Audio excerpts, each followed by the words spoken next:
Well, you know, I think Pinter, Beckett, also the John Osborne and the writers, Edward Albee, you know, this whole kind of generation, and also the screwball comedies in Hollywood.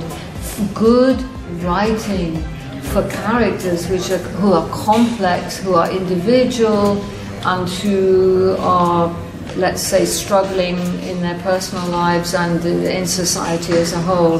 So Pinter's work specifically always has that atmosphere of ambiguity. Nothing is oversimplified. You always feel, oh my God, there's this complexity in human experience that is so rich.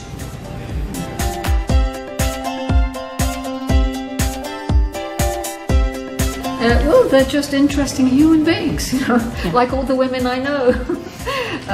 They're great, and they're complicated, and they're struggling with things just in the same way as the men are. And I think when you write a script that is more or less 50-50 male-female, I think this is one slightly more female than male, but you get a much richer environment if, especially with characters like these who've clearly lived a little bit. You know, they have experience, they have wounds, they've been hurt, and so are the men as well.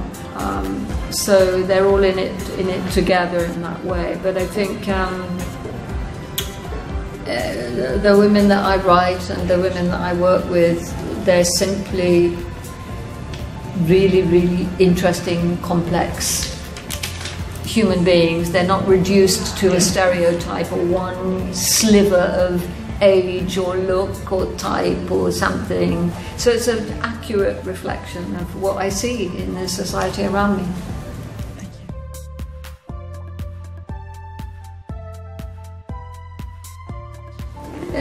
Well, whenever I make these aesthetic choices, because it is an aesthetic choice, it's because it feels like the best way to tell this story.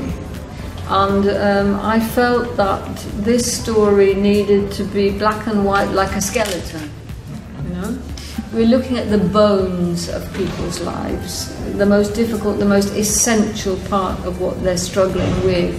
So somehow it makes sense to see it in black and white. It makes it more intense.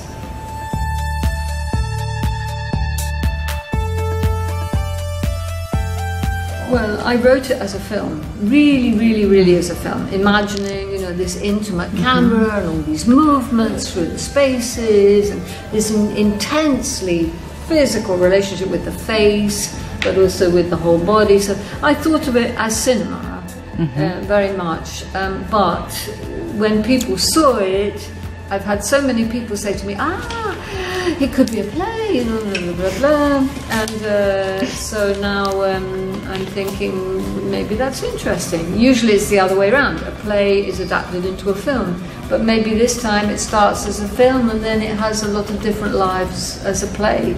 Maybe. We'll see. Really enjoyable.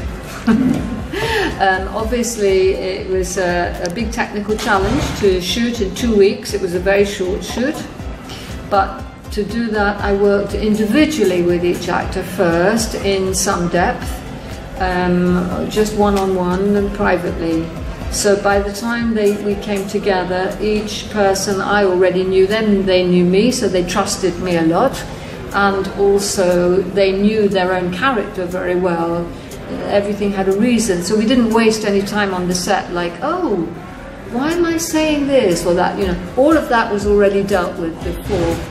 And then after that it's really creating an atmosphere in which actors who are this good feel creative and free within the precision of the text, because not a word was changed.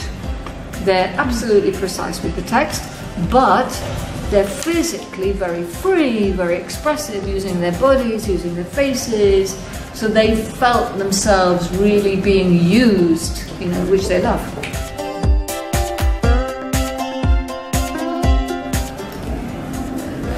I don't see it that way, you know. Sometimes somebody can be difficult for a few minutes, but there's always a good reason for it. It's because they're trying to give a better performance.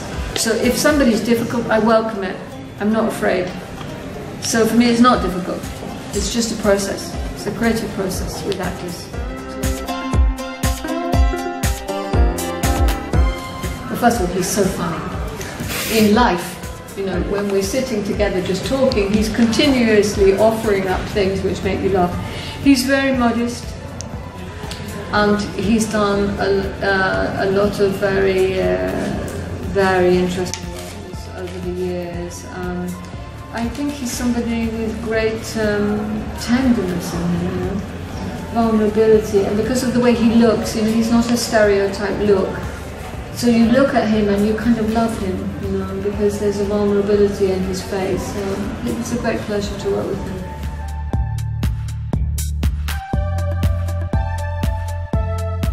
Well, in the end, it's an intuitive decision. You hope that this particular actor will embody this role which you've written, and then you try and imagine how will they combine with the other actors. You know, will it be, you know, will the chemistry work and stuff like that. So it's a kind of guessing, and then seeing. But they're all extremely good. I mean, that's what unites them. They've already done a fantastic level of work, and they're all also ready to go further.